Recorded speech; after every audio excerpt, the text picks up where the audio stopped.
Hello बच्चों, नमस्कार। आप लोग का स्वागत है द बायो वाला में। और मैं हूं अभिषेक पाठक, आपका फिजिक्स मेंटोर।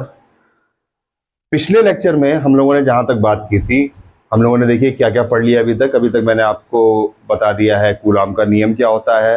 आपको परावैद्युतांक के साथ में आपको परावैद्युतांक और आपको वैद्युतशीलता के बारे में बता दिया है। आपको कूलाम के नियम का सदिश स्वरूप बता दिया है। आपको मैंने बता दिया है, न्यूमेरिकल्स करवा दिए हैं जिसमें बहुभुज प्रकार के न्यूमेरिकल हैं और छोटे छोटे न्यूमेरिकल हैं, वो करवा दिए मैंने आपको। और उसके बाद में आपको वैद्युत क्षेत्र की तीव्रता तक बता दिया है। ठीक है।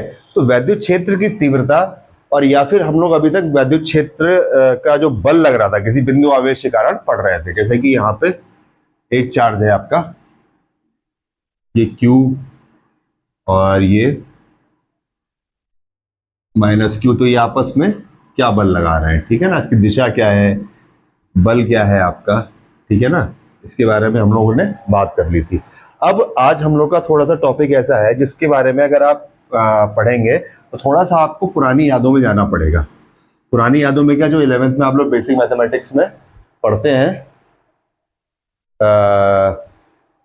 डिफरेंशिएशन इंटीग्रेशन, तो उसके अंदर मैंने बताया आपको, इंट्रोडक्शन लेक्चर के अंदर मैंने बताया है कि इंटीग्रेशन डिफरेंशिएशन कैसे होता है। तो हरी बत्ती नहीं जल रही है इसमें, ठीक है।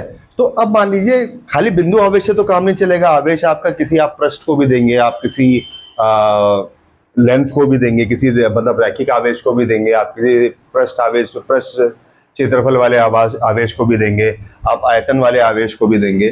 तो यहाँ से क्या हो रहा है हमको उसके बारे में पढ़ना है, जिसके बारे में अगर हम बात करेंगे, जैसे वैद्युत क्षेत्र की तीव्रता की बहुत अच्छे से बात करेंगे, वो हम लोग अगले पार्ट में, इसी यूनिट का एनसीईआरटी में, इस यूनिट के अंदर दो चीजें हैं, कूलाम का नियम, कूलाम का वैद्युत क्षेत्र की तीव्रता एवं आवेश, तथा गॉस की थ्योरम, ठीक है ना। तो हम गॉस की थ्योरम में जाके पढ़ते हैं। लेकिन आपको एक सिंपल सा यहाँ पे जो फोर्सेज है, फोर्सेज के बारे में मैं आपको बता देता हूँ, ठीक है। चलिए देख लेते हैं। जैसे मान लीजिए अभी तक हम बात कर रहे थे कि यहाँ पे Q है, यहाँ पे Q है, इसके ऊपर क्या फोर्स लग रहा है। उसके बाद फिर मान लीजिए यहाँ पे Q था, यहाँ पे Q था, क्या फोर्सेज लग रहे हैं, इसके बारे में आपको सब बता चुका हूँ।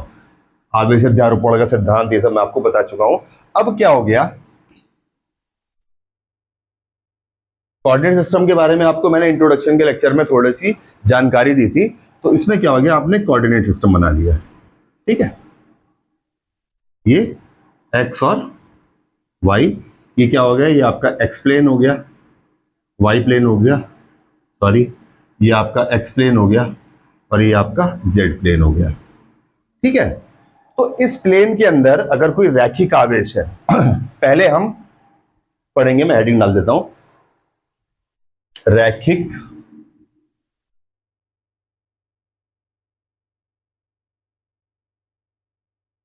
आवेश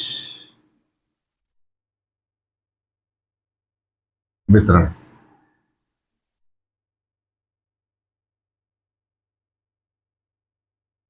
देखिए इसमें आपको चाहे तो बिल्कुल सीधा तार मिले, चाहे आपको थोड़ा सा मुड़ा हुआ कर्व तार मिले, उसके अंदर आप लोगों को क्या करना है कि तरीका यही लगाना है। इसके अंदर आपके अंदर काम आएगा कि आपको डिफरेंशिएशन और इंटीग्रेशन आना चाहिए, ठीक है। अब मैं इसको आपको हल्का सा एक परिचय देता हूं, मैं पहले भी दे चुका हूं आपको।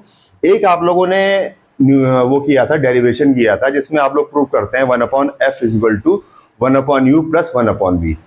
तो जब उसको करने के लिए जाते हैं तो उसमें हम एक चीज मानते हैं कि मान लीजिए कोई गोलीय दर्पण है, इस तरीके से गोलीय दर्पण है। गोलीय दर्पण को हम तोड़ते जाते हैं, तोड़ते जाते हैं, तोड़ते जाते हैं, तो वो एक पॉइंट पे आकर के सीधे एक लाइन की तरह बिहेव करने लगता है, एक सीधे तत्व की तरह बिहेव करने लगता है, बिल्कुल सीधा हो जाता है। इसका एग्जाम्पल कर सकते हैं आप लोग कि जैसे आपने मम्मी की चूड़ी वगैरह कोई पुरानी पड़ी होगी, आप चूड़ी ले लीजिएगा, चूड़ी को आप तोड़ते जाएंगे, तोड़ते जाएंगे, तोड़ते जाएंगे, बाद में वो इतनी छोटी हो जाएगी कि वो कर्व नहीं रहेगी, वो इस तरीके से नहीं दिखेगी आपको, वो लगभग लगभग ऐसी हो जाएगी, ठीक है ना। तो ये चीज हमारी काम करती है, ये हम मान लेते हैं।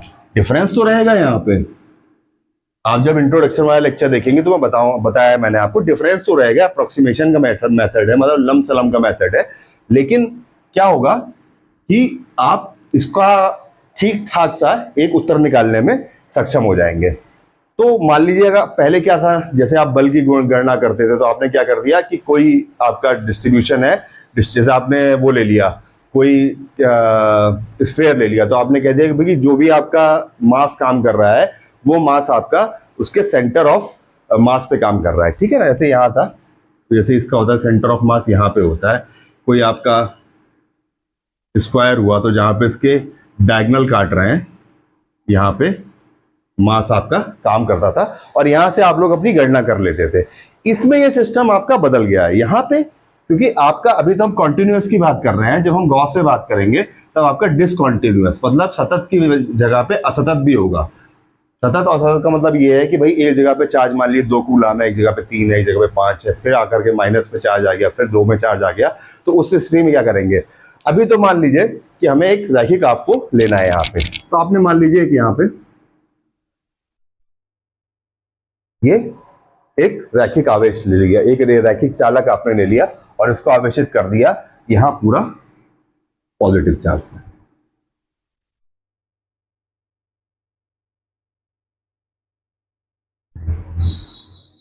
और ये आप तुरंत समझ जाया कीजिए कि जब मैंने ये कोऑर्डिनेट सिस्टम बनाया यहाँ पे, जब मैंने ये आपका कोऑर्डिनेट सिस्टम बनाया, इसका मतलब हम कुछ ना कुछ वेक्टर के बारे में बात करने जा रहे हैं, ठीक है ना। आज आपको बहुत अच्छी अच्छी चीज दिखाऊंगा।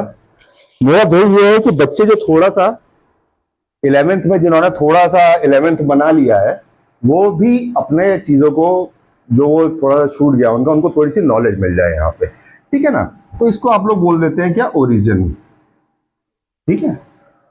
यहाँ का जो निर्देशांक होते हैं पता है आपको, 0 0 होते हैं, उसकी बात और करेंगे। जब यहाँ पे 3 प्लेन वाला है, एक्स वाई जेड तीनों प्लेन है, तीनों विमाएं हैं, तब इसका निर्देशांक 0 0 0 हो जाता है।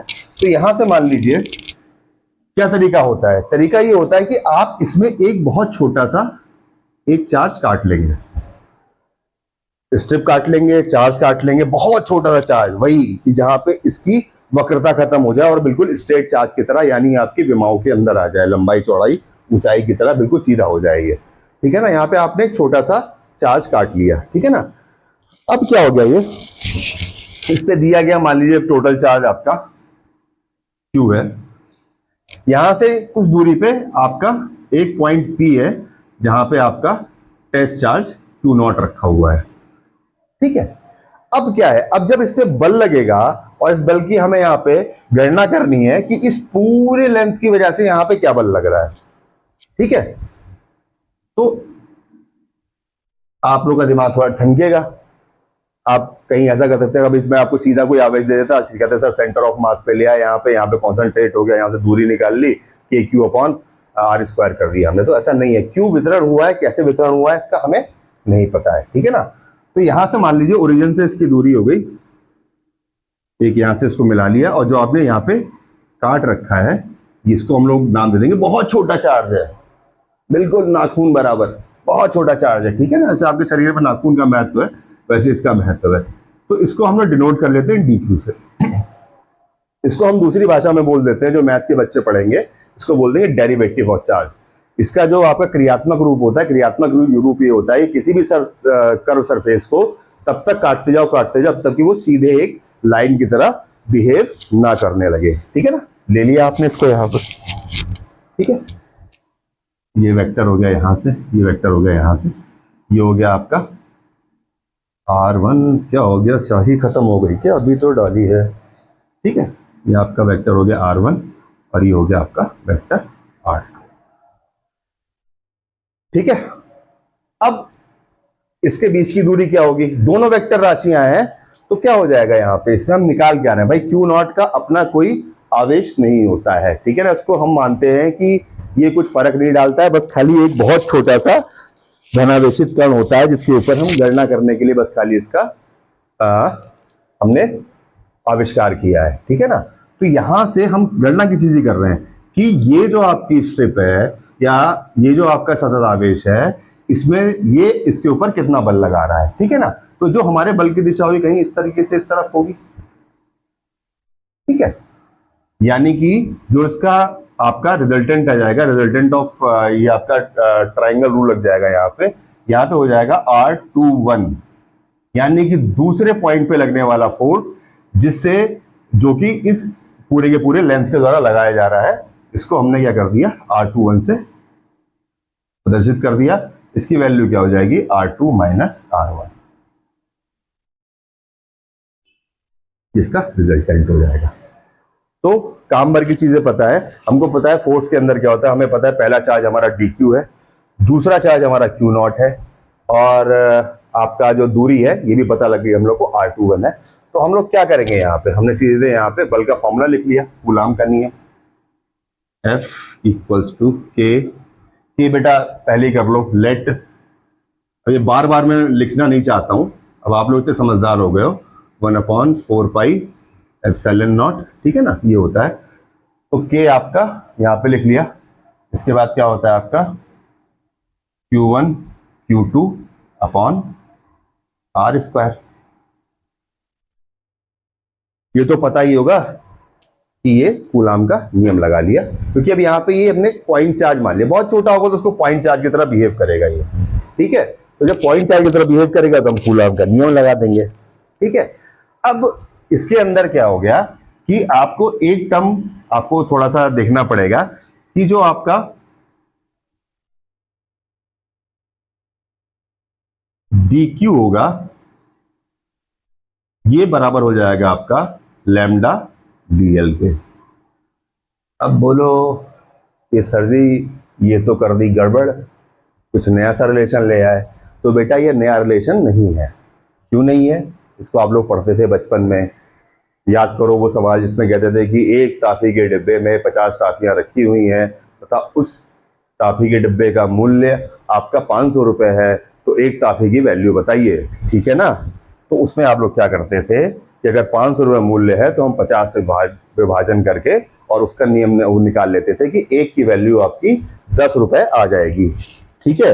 इसको हम लोग अपनी सामान्य हिंदी भाषा में जिसमें हम लोग पढ़ रहे हैं उसके अंदर हम लोग बोलते हैं एकिक नियम, ठीक है, और या फिर इसको बोल देते हैं इंग्लिश के अंदर यूनिटरी मेथड।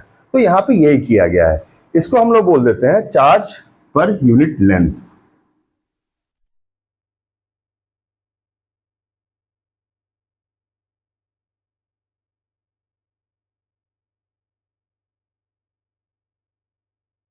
ठीक है, इसको ढंग से समझ लीजिए, इसके बाद दो में बस खाली आपको स्टेटमेंट बताऊंगा, आपको अपने आप समझ में आ जाएगा। इसको बोल देते हैं चार्ज पर यूनिट लेंथ, कि भैया पर यूनिट यानी कि हर एक अगर 100 सेंटीमीटर का है तो हर एक सेंटीमीटर में चार्ज कितना डिस्ट्रीब्यूट हुआ है, ठीक है। जैसे आपने देख लो, एक थोड़ा सा हल्का सा यहाँ पे आइडिया देता हूं आपको। मान लीजिए कोई ये 10 मीटर का कोई स्केल है और इसका वजन कुल 10 केजी है, स्केल है या फिर कोई आपका ब्लॉक है, तो इसका पर यूनिट मास आप लोग कैसे निकालते थे, आप लोग क्या करते थे कि भाई 10 केजी का है और ये 10 केजी हो गया, काट करके क्या हो गया, हर एक यूनिट यानी कि हर एक मीटर का जो आपका मास आ जाएगा वो आपका आ जाएगा 1 केजी। वही है कि एक डीक्यू पे इतना चार्ज है और टोटल लेंथ आपकी डीएल है, बस उस डीक्यू की जो लेंथ ली है आपने, ये क्या है, आपने इसको डीएल ले रखा है। भाई डीक्यू चार्ज छोटा है, लेंथ भी छोटी होगी, ठीक है ना। तो ये समझ में आ जाना चाहिए आप लोगों को, और ये यहाँ पे समझना इसलिए जरूरी है क्योंकि गॉसेस थ्योरम में ये आपके बहुत काम आएगा, क्योंकि गॉसेस थ्योरम के अंदर मैक्सिमम जो चीजें हैं सब इंटीग्रेशन और डिफरेंशिएशन के ऊपर है, ठीक है। ये कर लिया हमने यहाँ पे। अब क्या करा हमने, रख दीजिए वैल्यू यहाँ पे।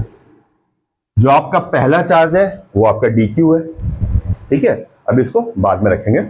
और दूसरा चार्ज जो है वो आपका क्यू नॉट है, आपने रखा के क्यू नॉट डीक्यू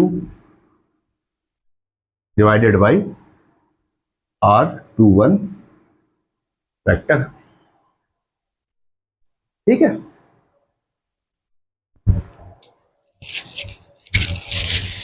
समझ में आ गया, कुछ नया कर दिया। अच्छा हाँ, यहाँ पे इसका स्क्वायर हो जाएगा, ठीक है ना, क्योंकि फोर्स निकाल रहे हैं यहाँ पे, अभी इंटेंसिटी नहीं निकाल रहे हैं आप लोग। तो ये हमने कुछ नया नहीं किया भाई, ये पहला चार्ज है Q1 है, ये Q2 है अपॉन R स्क्वायर के, यही तो था फॉर्मूला, ठीक है। अब हमने क्या किया, यहाँ से dq की वैल्यू रख दी। जब dq की वैल्यू रखी तो dq हमारा बराबर क्या है, लैम्डा dl। इसको हम लोग बोल देते हैं रैखिक, इंग्लिश में ये बोल दिया, इसको बोल देते हैं रैखिक आवेश घनत्व। इसको हिंदी में ये बोल देता है। रख दिया आपने वैल्यू,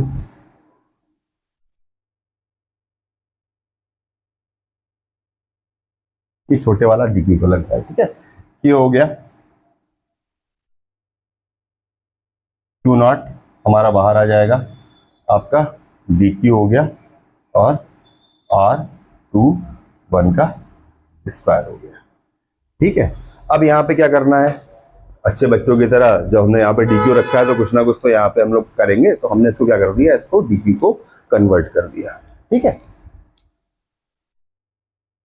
क्या हो गया, q naught lambda d l upon r two one vector square, ठीक है।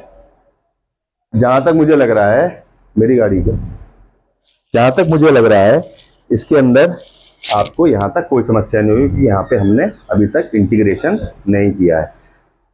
मैंने आपको बताया है कि भाई ये छोटे छोटे डीक्यू चार्ज से मिलकर बना हुआ आपने माना है, यानी जब इसको आप जोड़ देंगे, बताया है पहले लेक्चर में, जैसे इंट्रोडक्शन नहीं देखा है वो प्लीज जाके देखो, आपको पता लग जाएगा इसका इस्तेमाल क्यों करते हैं, इंटीग्रेशन डिफरेंशिएशन क्यों करते हैं, आपको समझ में आ जाएगा।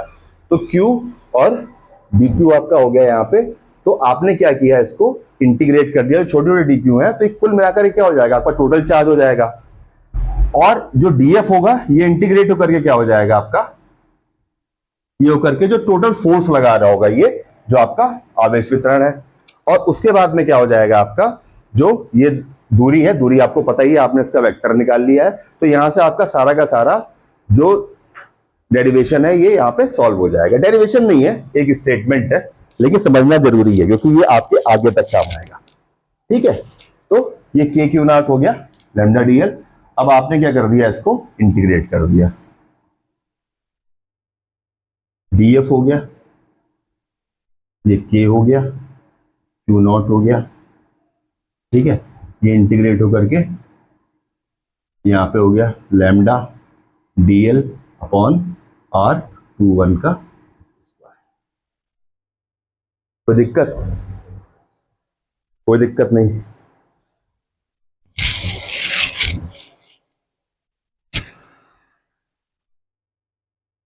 ठीक है, अब जब इसको इंटीग्रेट कर लेंगे तो ये तो आपका हो जाएगा टोटल फोर्स, ठीक है। ये के आपको पता ही है, के क्यू नॉट हो गया, और ये हो जाएगा lambda dl r two one का स्क्वायर और unit vector r two one, ये डायरेक्शन के लिए दिखा देता है, ठीक है। तो मुझे नहीं लगता कि आप लोगों को कोई दिक्कत होगी। जब इसको इंटीग्रेट करेंगे तो यहाँ पे इसको एल लिख देते हैं, जो आपका रैखिक आवेश का जो इंटीग्रेशन होगा वो एल से होगा। इसमें आप लिमिट लगा देंगे कि यह कहाँ से चालू होकर के और कहाँ तक आपने इसको इंटीग्रेट किया है, ठीक है ना। लिमिट्स अलग अलग हो सकती हैं, 0 से लेकर के इन्फिनिटी हो सकती है, माइनस इन्फिनिटी से लेकर के इन्फिनिटी हो सकती है, 2 से लेकर 3 हो सकती है, 5 से लेकर 10 हो सकती है। तो उसको यहाँ पे हम लोग कर देंगे, ठीक है। छोटा सा था ये, इसको हम लोग बॉक्स कर लेते हैं। अब इसको निकालते ही क्या हो जाएगा, आपकी दो चीजें अपने आप सॉल्व हो जाएंगी। खाली आपको स्टेटमेंट लिखना है,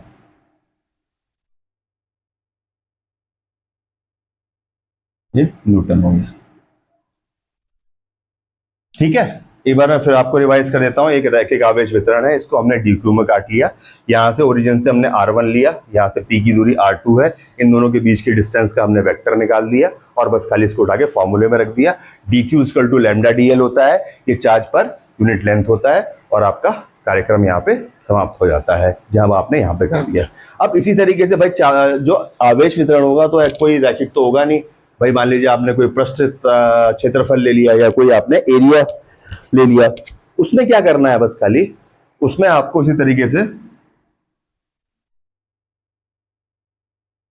बना देना है। यहां पे मान लीजिए कोई इस तरीके का एरिया है, ठीक है ना। यहां से आपने क्या किया, इसी तरीके से एक छोटा सा बहुत बड़ा काट लिया मैंने इसको, चलिए इतना ही सही है, ठीक है ना। इसको हमने बोल दिया ds, क्योंकि जब आप भाई देखिए एक रेखा काटेंगे तो आपको एक छोटी रेखा मिलेगी, जब आप किसी पृष्ठ क्षेत्रफल को काटेंगे तो आपको छोटा पृष्ठ क्षेत्र मिलेगा, जब आप किसी वॉल्यूम को काटोगे या किसी आयतन को काटोगे तो आपको छोटा आयतनिक सिस्टम मिलेगा यहाँ पे। तो यहाँ पे क्या हो गया, ये ds हो गया, ठीक है। दूरी वही बेटा इस तरीके से ये P हो गई, ये R1 R2, सारा स्टेटमेंट यही रहेगा, बस ये लैम्डा और dl बदल जाएगा और यहाँ पे ये सरफेस इंटीग्रल हो जाएगा आपका, ठीक है ना। तो इसका स्टेटमेंट क्या होगा, इसका स्टेटमेंट लिख लीजिए, इसका स्टेटमेंट हो जाएगा आपका किसी बिंदु आवेश पे पृष्ठ क्षेत्रफल के कारण, अगर आप लोग को इसके बाद अगर ये समझ में नहीं आ रहा है तो प्लीज आप कमेंट कीजिएगा, मैं ये दोनों भी आपको अलग समझा दूंगा, लेकिन इसमें कुछ समझने के लिए मेरे हिसाब से नहीं है, किसी बिंदु आवेश पे बल,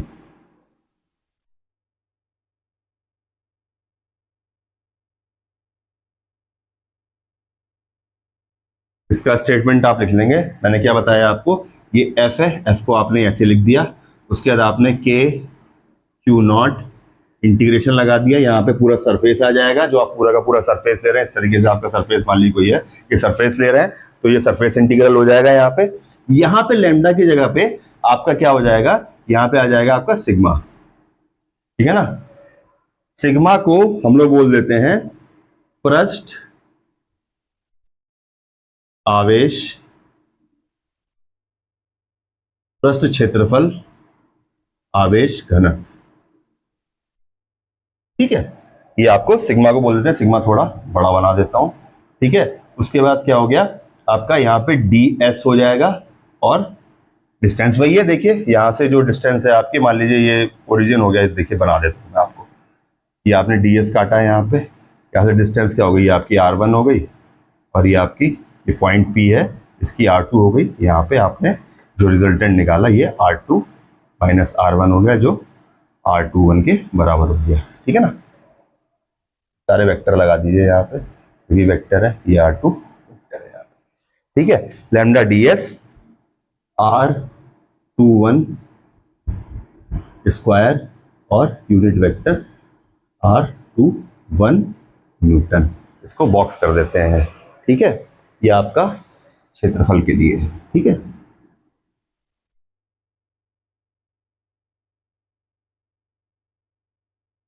अभी इसी तरीके से, अभी मैं आपको हल्का आइडिया दे रहा हूं, इसके अंदर आप बहुत अच्छे से पढ़ेंगे जब आप गॉस से पढ़ेंगे।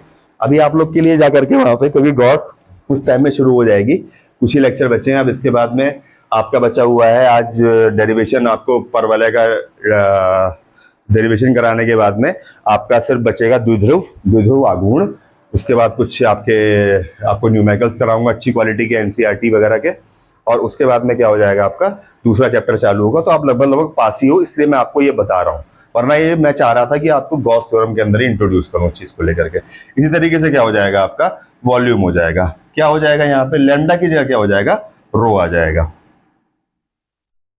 एफ इक्वल्स टू के क्यू नॉट, यहाँ पे बी हो जाएगा, यहाँ पे आपका आ जाएगा सिग्मा, इसको बोल देंगे हम लोग आयतनिक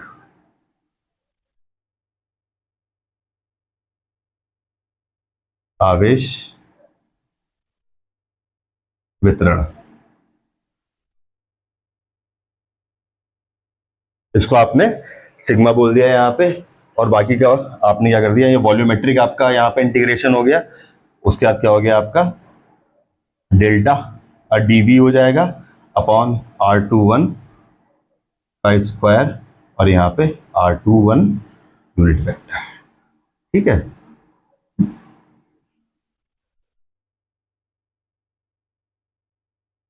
तो ये तीन स्टेटमेंट हो गए, एक को समझिए तीनों अपने आप हो जाएंगे, बस खाली क्या है कि जहां पे अगर आपको वॉल्यूम में वॉल्यूम के बारे में बोलेगा, आपने वहां पे क्यूब बना दिया, क्यूब के अंदर छोटा सा क्यूब बना दिया, आपसे सरफेस के बारे में पूछा, आपसे क्षेत्रफल के बारे में पूछा, आपने क्या किया, एक क्षेत्रफल बना दिया कोई रैंडम सा, उसके अंदर छोटे से क्षेत्रफल का टुकड़ा काट लिया, इसीलिए मैंने इतना टाइम लेकर के आपको ये रैखिक वाला समझाया था। अब मैं थोड़ा सा इसको यहाँ पे देखिए, आयतनिक के लिए है, ये पृष्ठावेश है, और ये आपका रैखिक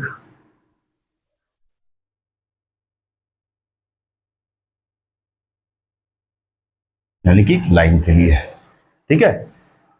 इसको नोट कर लिया होगा वैसे, नोट कर लीजिए। तो ये अभी आपकी शुरुआत हुई है इंटीग्रेशन डिफरेंशिएशन की, जो आपको जब मैं इंट्रोडक्शन लेक्चर में बता रहा था तो कुछ लोगों ने कहा भी मुझसे, भाई यार सब क्या ही 11th का लेके बैठे हो। बेटा 11th का बहुत कुछ जो छूटा हुआ है वो आपको रिवाइज करना पड़ेगा। ठीक है, मिटा देते हैं इसको, लिख लिया होगा अभी तक। अब इसका एक बहुत इंपॉर्टेंट क्वेश्चन आता है, या तो डेरिवेशन के रूप में आता है या सीधे आपसे पूछ लेंगे, उसके ऊपर एक क्वेश्चन पूछ जाते हैं कि भाई एक आपका रिंग है, सतत आवेशित रिंग है आपका, यानी कि छल्ला, यानी कि अंगूठी, यानी कि गोल गोल। ठीक है, इसकी वजह से आपका आवेश वितरण क्या होता है। थोड़ा सा आपको उसको लेके समझना पड़ेगा, क्योंकि इसके ऊपर डायरेक्ट क्वेश्चन बन जाते हैं, या फिर आपसे सीधे डायरेक्ट आपसे क्या पूछ लिया जाता है, इसके ऊपर डेरिवेशन पूछ लिया जाता है। ठीक है ना। अब ये नए कोर्स वाली किताब के अंदर मेरे को नहीं दिख रहा है, लेकिन मेरे को लगता है ये इंपॉर्टेंट है, क्योंकि कई कुछ बच्चे जो कंपटीशन की तैयारी कर रहे हैं, किसी प्रतियोगी परीक्षा की तैयारी कर रहे हैं, तो उनको ये चीज बड़े अच्छे से समझ में आनी चाहिए, क्योंकि इसके स्टेटमेंट के ऊपर सीधे आपके न्यूमेरिकल बन जाते हैं। ठीक है, और फिजिक्स पढ़ोगे और न्यूमेरिकल से भागोगे तब भला होने वाला नहीं है आपका, चाहे आप इसको अच्छी बात समझिए चाहे बुरी बात समझिए। ठीक है, अब इसमें देख लीजिए, बना लेते हैं इसको। एक आपका रिंग है, इस पे आपका आवेश वितरण है, पूरा पूरा पॉजिटिव है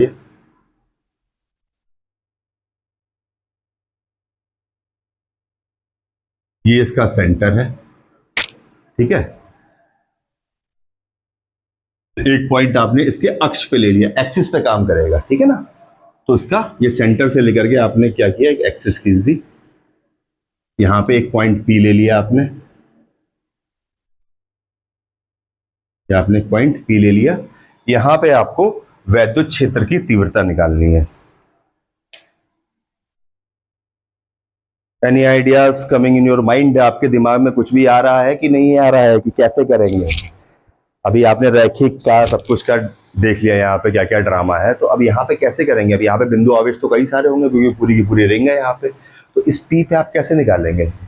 चलिए वही तरीका अपना, आपने क्या किया कि एक यहाँ पे डी क्यू, छोटा सा बिल्कुल नाखून के बराबर, ठीक है, आपने एक यहाँ पे स्ट्रिप काट ली। ठीक है, और इससे हम निकाल लेंगे, क्योंकि अब हम भाई हमें फॉर्मूला किसका पता है, हमें फॉर्मूला पता है बिंदु आवेश के कारण किसी भी दूसरे बिंदु आवेश पे बल, या फिर बिंदु आवेश के कारण किसी दूसरे बिंदु आवेश के ऊपर आपका जो वैद्युत क्षेत्र की तीव्रता है, इसका फॉर्मूला पता है। तो या तो हम उसके हिसाब से नया फॉर्मूला ढूंढें, जैसे न्यूटन ने क्या किया, जब उसने अपना ग्रेविटेशन का सिद्धांत दिया तो बोले भैया इतने बड़े बड़े पिंडों, इतने बड़ी बड़ी दूरियों की बात कर रहे हो, कैसे करोगे, पृथ्वी गोल भी नहीं है। तो उन्होंने उसके लिए अपना पूरा मैथमेटिक्स ही अलग बना दिया, इसको आज हम कैलकुलस के नाम से पढ़ते हैं, जिसमें डिफरेंशिएशन इंटीग्रेशन होता है। तो वो मैथमेटिक्स, सोचो उस बंदे ने अपनी बात प्रूव करने के लिए मैथमेटिक्स की नई धारा शुरू कर दी। तो उतना जीनियस तो अभी नहीं बनना है आप लोग को, जब फिजिसिस्ट बनिएगा, कभी भौतिक विज्ञानी बनिएगा, तब जाकर के सब काम कीजिएगा। अभी हम लोग छोटा काम करते हैं कि भाई जो तरीका है उसके साथ चल लेते हैं, जो हमें न्यूटन बाबा ने सिखाया। ठीक है, तो ये डी क्यू है आपका, ये पी पे आया, तो कुछ ना कुछ इसकी दूरी यहां से इस तरीके से हो जाएगी, नहीं हो जाएगी, इस तरीके वैद्युत क्षेत्र की तीव्रता यहाँ पे इस तरीके से आएगी। ठीक है, और इसकी दिशा कैसी हो जाएगी, इसकी दिशा हो जाएगी इस तरीके से। ठीक है, वैद्युत क्षेत्र क्या था, टोटल ई था आपका, अब ये छोटा है डी क्यू, तो ये क्या लगाएगा, डी ई लगाएगा आपका। ठीक है ना, छोटा पैकेट बड़ा धमाका करेगा। अभी ये पी थोड़ा सा मेरा कंपोनेंट वाले पार्ट में घुस गया है, तो पी मैं इसको ठीक कर देता हूं। कल ही डांट पड़ी है मुझे कि एक में बताते बताते एक ही में घुसेड़ देते हो सब।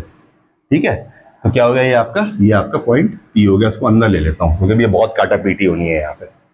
ठीक, अब इस चीज को देखिए यहाँ पे कि ये डीई है, तो डीई कहां पे काम कर रहा है, कहीं पे एक एंगल पे काम कर रहा है। मान लीजिए ये एंगल है आपका थीटा। अब आप लोगों ने पढ़ा है कि कोई भी लाइन होती है उसका जो सम्मुख कोण होता है वो सेम होता है, तो यहाँ पे ये थीटा हो जाएगा। ठीक है, इसे कंपोनेंट कर लेते हैं, कंपोनेंट करने पे क्या हो जाएगा, इधर आपका हो जाएगा डीई कॉस थीटा, और इधर हो जाएगा आपका डीई साइन थीटा। भैया मैंने तो रट रखा है, तुम लोग कैसे निकालोगे इसको? पुराने जख्म सारे के सारे ताजा हो जाएंगे। पहली बात तो इंटीग्रेशन डिफरेंशियल, फिर ये कंपोनेंट नहीं समझ में आते क्या? लोग सिखा देते हैं कि बेटा जहाँ थीटा लगाओ वहां पे आपका कॉस थीटा वाला कंपोनेंट होगा, जहां पे उसके अपोजिट होगा वो आपका साइन थीटा वाला होगा। तो इसको हमें समझ लेना है बेटा, ठीक है ना? इसके अंदर कोई नया आपका जो है कोई नया फॉर्मूला, कोई नई चीज, सिंपल आपकी ट्रिग्नोमेट्री है आपकी। और क्यों करते हैं इसका कि भाई आपका ये वर्टिकल कितना जा रहा है, क्योंकि कोऑर्डिनेट सिस्टम है, मैंने बताया था ऐसे कोऑर्डिनेट सिस्टम होता है आपका। तो इसके अंदर जब तक हम इधर चल रहे हैं, वर्टिकली चल रहे हैं, हॉरिजॉन्टली चल रहे हैं, क्षैतिज चल रहे हैं, या फिर आपका ऊर्ध्वाकार चल रहे हैं, तो क्या हो गया आपका इस तरीके से काम करता है। कहीं पे आपका वेक्टर जब ऐसे घूमता है तब आपको उसके करने पड़ते हैं कंपोनेंट, कि भैया ये क्षैतिज कितना बल लगा रहा है, क्षैतिज कितनी विद्युत क्षेत्र की तीव्रता है, क्षैतिज कितना वेट है इसका, और इसका हॉरिजॉन्टल कितना वेट है। तब हम यहाँ पे लेके आते हैं। मैं इसको समझा देता हूँ आप लोग को कि कैसे निकालते हैं। आपने नियम थोड़ा सा, मेरा जो डीई है मैं आगे बढ़ाऊंगा इसको, या एक काम करते हैं ना बेटा, इसको अलग ही बना लेते हैं, ठीक है? यहां बना लेता हूं इसको। तो क्या हो गया, क्या बना हुआ है, खाली इतना पार्ट ले लेंगे, ये इतना वाला, ठीक है? इतना वाला पार्ट ले लेंगे, अभी इससे मतलब नहीं है, लेकिन ये सीख लो कि आगे जाकर ये कहीं फंसो मत, ठीक है? ये क्या हो गया, एक इधर हो गया, एक इधर हो गया, ये आपका इसका परिणामी इस तरीके से काम कर रहा है। अरे यार फिर छोटा बना दिया, इसका परिणामी इस तरीके से काम कर रहा है। अब आपको मैंने बता रखा है कि जो पैरेललोग्राम का नियम होता है, पैरेललोग्राम का नियम बोलता है किन्हीं भी दो वेक्टरों का परिणामी उनके डायगोनल से या उनके विकर्ण से होकर के जाता है, ठीक है? आपने क्या कर लिया, यहाँ पे पैरेललोग्राम बना लिया। ये पता है आपको, ये कोण आपका थीटा है, ये थीटा है। थोड़ा सा और पार्ट उठा लिया मैंने यहां से, ठीक है? अब आप क्या करोगे यहां से कि आप लोग देखोगे कि भाई यहाँ पे ये वाला क्या आएगा और यहाँ वाला ये वाला क्या आएगा। ये तो आपका डीई है, ठीक है? अब यहाँ पे आपने क्या किया, जब ये थीटा है तो ये आपका थीटा हो जाएगा कि नहीं हो जाएगा?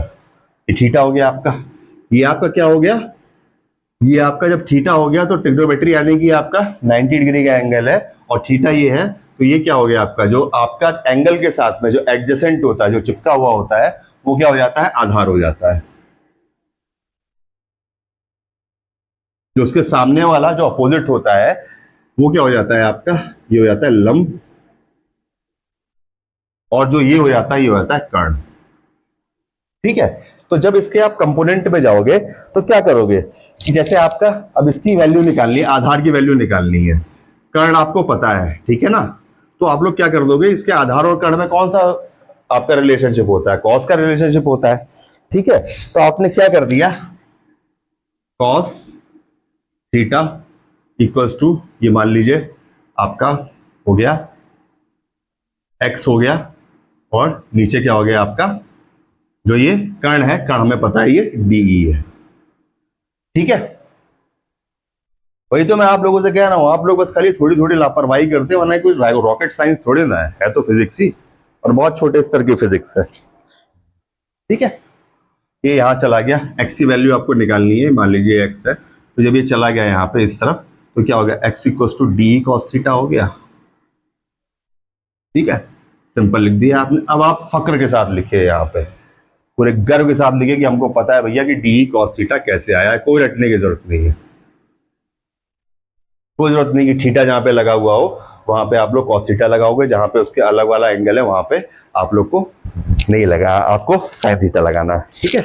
अब ये देखिए, जब ये थीटा है तो ये पैरेलल लाइन वाला आप सीखते हैं, इसको अल्टरनेट एंगल बोलते हैं। जब ये थीटा है तो ये भी आपका थीटा हो जाएगा, क्योंकि दोनों का जो आपका प्रवणता है, यानी कि जो आपका प्रवणता है वो सेम है, एक ही लाइन जा रही है, y equal to mx plus C, ठीक है? बहुत ज्यादा मैथ के अंदर नहीं घुसूंगा, आपको समझाने के लिए समझा रहा हूं। तो अब ये थीटा हो गया कि नहीं हो गया?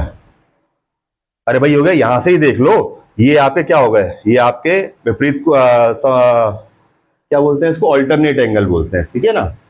सम्मुख कोण बोलते हैं, पता नहीं क्या बोलते हैं, थोड़ा सा मेरे को इसमें डाउट है, इसको हम लोग बोल देते हैं, आपको अल्टरनेट एंगल बोल देते हैं। तो ये भी तो थीटा और ये भी तो थीटा हो जाएगा यहाँ पे, ऐसे तो बनेगा, ठीक है? तो क्या हो गया यहाँ पे, अब आपको क्या निकालना है, इसकी वैल्यू निकालनी है, तो क्या हो गया, थीटा के सामने आपका लंब हो गया, और ये क्या हो गया आपका कर्ण हो गया, और ये आपका आधार हो गया। आधार की वैल्यू आप पहले ऊपर निकाल चुके हैं, आपको इसकी लंब की वैल्यू निकालनी है। तो लंब और कर्ण किस में होते हैं? लंब और कर्ण होते हैं आपके साइन में। पंडित बद्री प्रसाद, हर हर बोले, लाल कक्का, सब पता है आपको। लाल कक्का एक वो है LALKKA, लंब बटे कर्ण, आधार बटे कर्ण, लंब बटे आधार, साइन कॉस थीटा। ठीक है, तो ये क्या हो गया आपका, ये आपने निकाला यहां से, तो क्या हो गया आपका कि sine theta equals to x upon कर्ण वही रहेगा, डी है डी, तो ये क्या हो गया आपका x equals to d sine theta. ठीक है, एक बार देख लीजिए। अब इसमें आपको किसी के ऊपर सोचना नहीं है कि थीटा दे ढूंढ रहे हैं वहां पे, आगे पीछे का ढूंढ रहे हैं, कुछ भी ढूंढ रहे हैं। आपने इसको प्रूव कर लिया, बोल लो मुझे आता है, हटाओ, बहुत हीरो बन रहे हो अपने आप को। ठीक है, हटा दूं इसको, मिटा दूं? ठीक है, मिटा देता हूं। तो ये डिस्कशन खाली इस बात का था कि आप लोग इससे कंफ्यूज ना हो कि डी कॉस थीटा और डी साइन थीटा कहां से आए। ठीक है,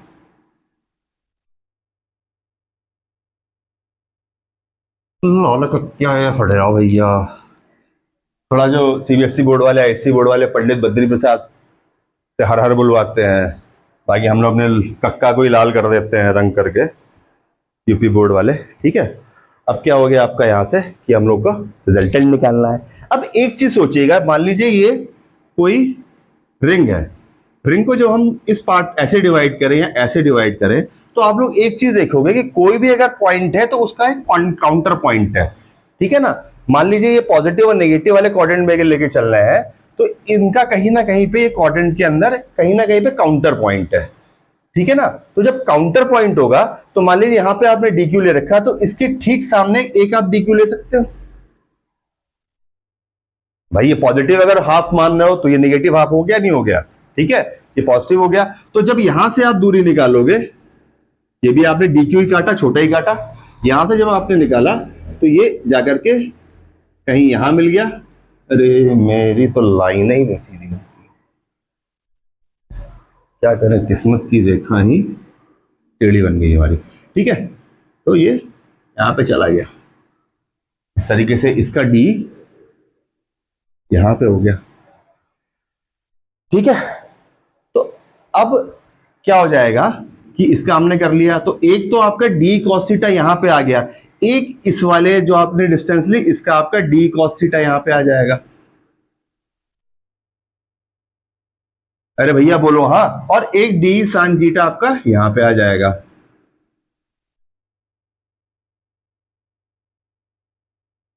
हो गया कि नहीं? डी ई छोटा, ठीक है ना, ये आ गया। अब ये दोनों वेक्टर देखिए यहाँ पे डी साइन थीटा या डी साइन थीटा, इसमें क्या है देखिए, दोनों का जो मैग्नीट्यूड है वो भी सेम है, जो एंगल है वो भी सेम बना रहा है, लेकिन क्या है, डायरेक्शन अपोजिट है आपका। ठीक है, तो जब डायरेक्शन अपोजिट है आपका तो आप क्या करेंगे, इसके अंदर इसको कैंसिल कर देंगे, ये इससे कट गया, मर गया, गायब हो गया। अब जो आपका रिजल्टेंट आपकी जो वो आ रही है वो आपकी इसी डायरेक्शन में आ रही है। ठीक है ना, आप कहीं से फोर्स निकालोगे, आपका जो कंपोनेंट आएगा वो डी कॉस थीटा हो जाएगा। ये लिख के रख लीजिए आप लोग। अब यहां से हमारा काम होता है शुरू, यानी कि साइन थीटा इसका वर्टिकल कोई भी प्रभाव नहीं होगा, जो भी होगा वो अक्ष की तरफ ही होगा, या तो से बाहर होगा या नेगेटिव होगा तो अंदर की तरफ होगा। ठीक है, अब इसको मान लेते हैं, इसको यहां से मिला लिया। अब यहां से चालू होता है आपका डेरिवेशन, ये आपने आर मान लिया, ये आपने एक्स मान लिया, ये भी आर हो गया, ये एक्स हो गया, और इसको आपने एल मान लिया। ठीक है, बन गया थोड़ा सा चंपाक टाइप का फिगर। इसी को देख के बच्चे डर जाते हैं, जबकि है कुछ नहीं इसके अंदर, बस खाली यहां से बना दिया, यहां से ले आया, बस खाली रिजल्टेंट। सारा खेल इसमें है, रिजल्टेंट निकाल लिया, पूरा का पूरा आपका डेरिवेशन क्वेश्चन कोई आपके सामने मायने नहीं रखता है। लगा दीजिए भैया, आपको ई का पता है, ई क्या होता है। अब जैसे पूरे इसके कारण आपने ई मानी है, तो डी क्यू के कारण क्या हो जाएगा आपका, डीई हो जाएगा। हो जाएगा कि नहीं हो जाएगा? इक्वल्स टू लेट हम कर ही चुके हैं, लेट कर लीजिए, फिर से लेट कर लीजिए। अरे यार लेट कर लो, के इज इक्वल टू 1/4πε0, बार बार लिखने का कोई मतलब नहीं है इसको। ठीक है ना, के क्यू अपॉन आर स्क्वायर। इसी की तो वैद्युत क्षेत्र तीव्रता निकालने डी क्यू की हम, उसी का तो रख देंगे यहाँ पे। अब तो यहाँ पे हो गया, आपने रख दिया यहाँ पे इसको।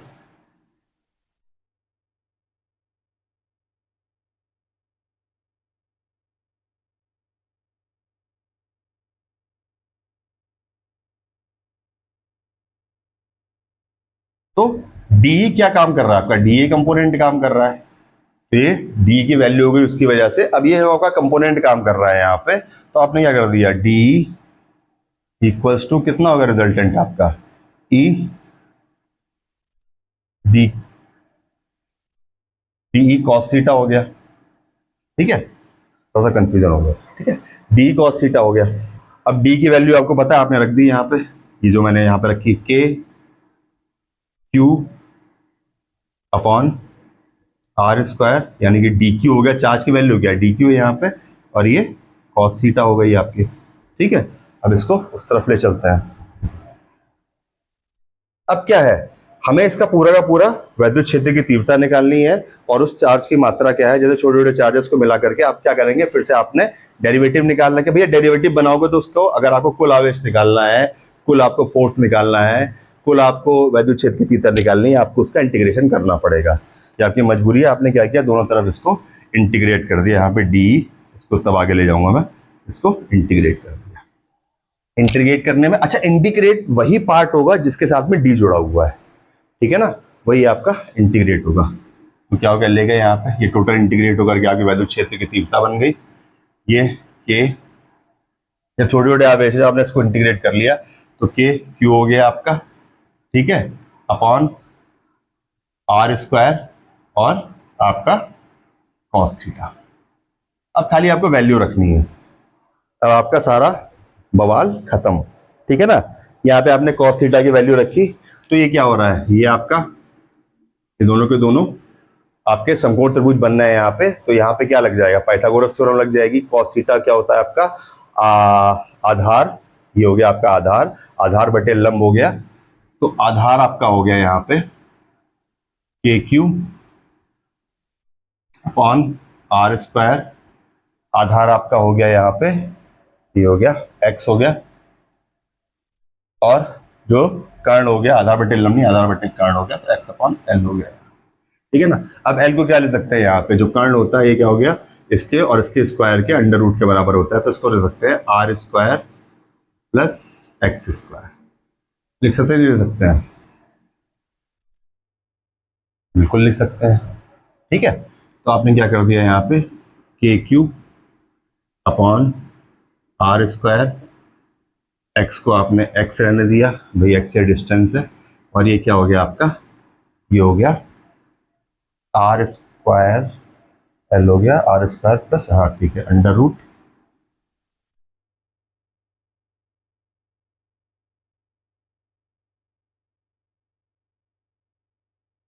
ठीक है, समझ में आ रहा, सिंपल टेक्नोमेट्री चल रही है बेटा। ठीक है, ये सिंपल टेक्नोमेट्री चल रही है आपकी।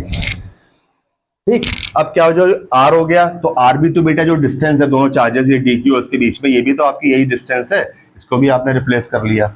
इसको रिप्लेस करने के बाद में क्या हो गया, k q upon under root r square plus x square into x upon under root r square plus x square. ठीक है, नोट कर लीजिए इसको।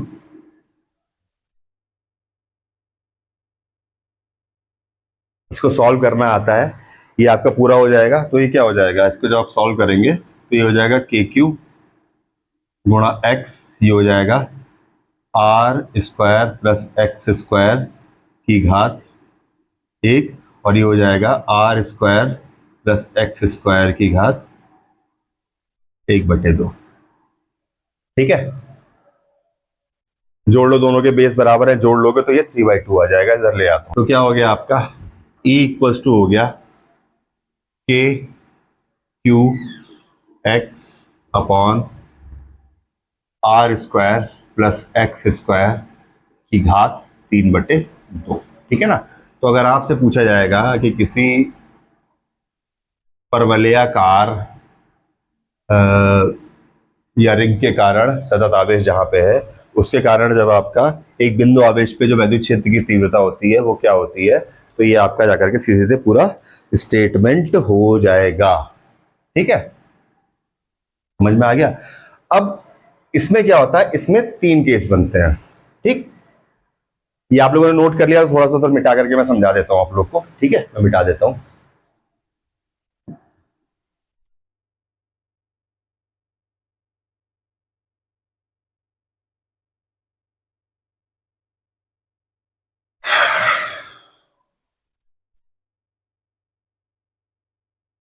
पहला केस क्या बनेगा, at the centre of ring, या केंद्र पर वैद्युत क्षेत्र की तीव्रता।